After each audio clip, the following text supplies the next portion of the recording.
Hi everyone, I'm going to be going over chapter 31 with you in your Pearson's book. This is on the endocrine system. Begins on page 724, 725.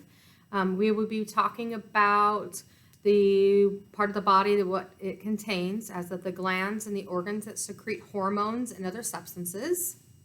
Glands that secrete these substances within the body are called the endocrine glands. Glands that secrete substances to the outside of the body are called the exocrine glands.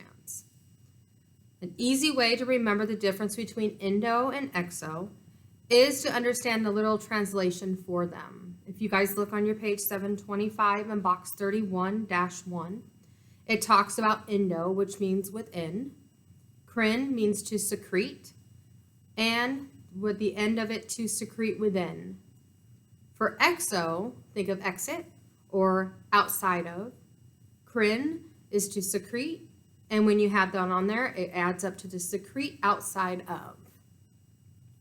The endocrine system is an elaborate network of glands that communicate and secrete hormones within the body for the purpose of maintaining homeostasis. As we know, homeostasis is balance. Unlike exocrine glands that sends their secretions to outer surfaces through the ducts, endocrine glands are ductless. They secrete their hormones directly into the bloodstream and the surrounding tissues.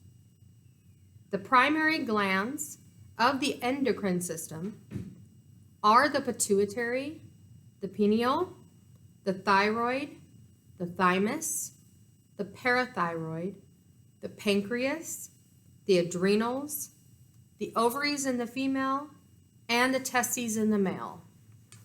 If you flip over to page 726 and you take a look at figure 31-2, that gives you examples of the endocrine disorders associated with the hyper and hyposecretions. Of course, we know hyper means high and hypo means low. It gives you additional information on thyroids, parathyroids, adrenals, pancreas, the thymus, and of course those ovary and testes. The general function of the endocrine system is the production and the regulation of the hormones. We need to know that hormones are chemical transmitters or messengers that regulate different body functions, including growth, development, mood, tissue function, metabolism, and sexual function in both male and females. Many disorders are associated with either the hypersecretion, which means excessive secretion, or the hyposecretion means insufficient secretion of hormones of the endocrine system. Controlling the secretions of specific hormones can help treat many hormonal conditions or disorders. The nervous system works closely with the endocrine and exocrine system to maintain homeostasis. So as we always tell you that all systems work together, you need to remember that the nervous system works closely with the endocrine and the exocrine system to maintain that balance, that homeostasis.